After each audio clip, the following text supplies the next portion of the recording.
Saudara, penanganan dugaan kekerasan seksual di Nusa Tenggara Barat yang dilakukan tersangka penyandang disabilitas IWS ditangani serius oleh tim pendamping. Keberanian korban juga membuka kesadaran bila ada korban lain.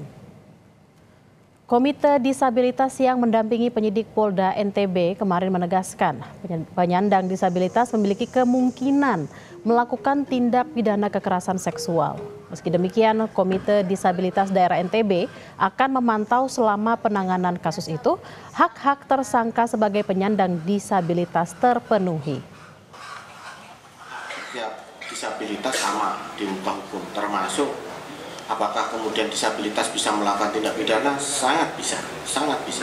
Meskipun dia disabilitas, dia memiliki kemampuan, memiliki kualifikasi untuk melakukan tindak pidana itu. Dan itu bisa dibuktikan karena kalau teman-teman bisa melihat aktivitasnya di media sosialnya yang bersangkutan, dia bisa naik motor sendiri, dia bisa makan sendiri. Sebenarnya kalau teman-teman lihat, bisa main band, main musik, bahkan termasuk menyelam. Sebelumnya polisi menetapkan seorang mahasiswa disabilitas sebagai tersangka kasus pelecehan seksual seorang mahasiswi di Mataram, Nusa Tenggara Barat. Penetapan tersangka ini menjadi polemik setelah tersangka membantah aksi itu karena keterbatasan fisiknya. Tersangka yang kegiatan sehari-harinya dilakukan memakai kaki juga mengaku dijebak korban. Namun polisi menyatakan telah cukup bukti untuk menetapkan tersangka. Lalu bagaimana penanganan polisi terhadap kasus ini? Kita tanyakan pada jurnalis Kompas TV Fitri Rahmawati di Polda Nusa Tenggara Barat. Fitri, bagaimana perkembangan penyelidikan kasus kekerasan seksual yang dilakukan oleh penyandang disabilitas? Apakah ada kemungkinan tambahan korban lain, Fitri? Ya, Bella dan juga saudara, saat ini saya tengah berada di Polda Nusa Tenggara Barat. Kami baru saja mendapat informasi langsung dari Direskrim Polda Nusa Tenggara Barat bahwa ada satu orang korban lagi yang melapor hari ini terkait kasus yang sama yang dilakukan oleh tersangka IWA ini. Dan saat ini aparat kepolisian di unit PPA tengah melakukan pemeriksaan terhadap korban.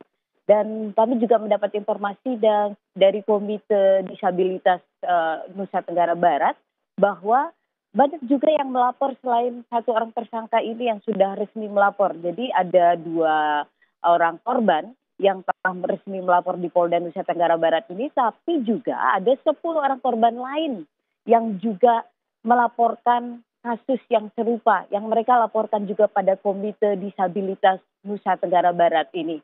Dan selain itu juga para korban meminta pendampingan dari Senyum Puan dan beberapa kelompok-kelompok pemerhati perempuan untuk mendampingi mereka. Saat ini ada 10 orang korban yang telah didampingi, kemudian juga dimintai keterangannya, dan juga 2 orang korban yang secara resmi telah melaporkan kasus mereka ke Polda Nusa Tenggara Barat ini. Dan saat ini juga para korban masih didampingi karena mereka masih mengalami trauma.